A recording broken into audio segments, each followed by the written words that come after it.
All right, next up, we have an attorney at MacArthur Justice who is currently suing Broadview.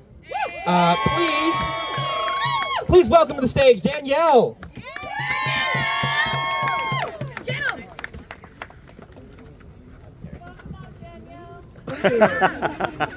Hi, my name is Danielle Burkowski. I'm an attorney at the MacArthur Justice Center here in Chicago.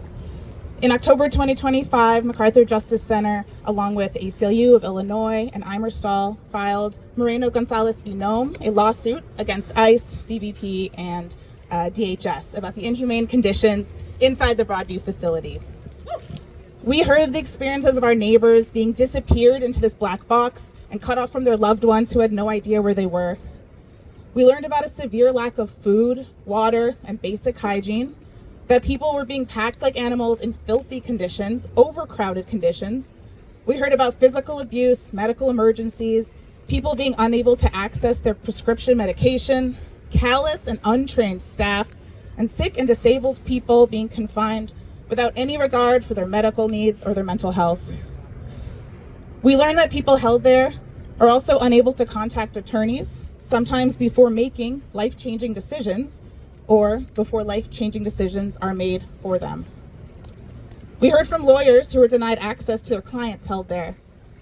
And we heard that people were being lied to, coerced, and even forced to signing documents waiving their rights to fight their case in court. As we built our case, we leaned on community members and advocates who were willing to share their experiences. And we were especially grateful to the selfless people who told us their stories even though we were too late to help them.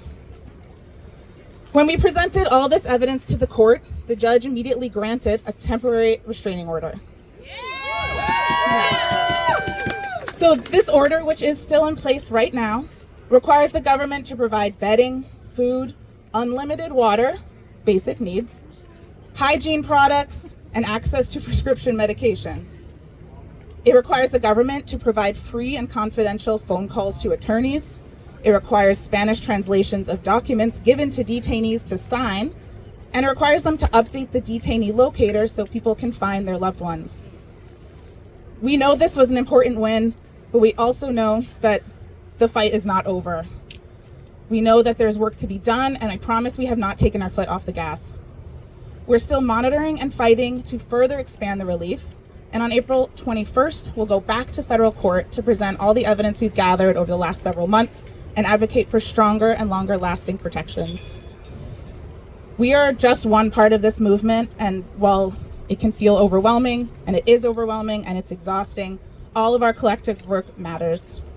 As DHS tries to expand its deportation machine and buy up more facilities to warehouse human beings, communities like ours are fighting back and shutting it down.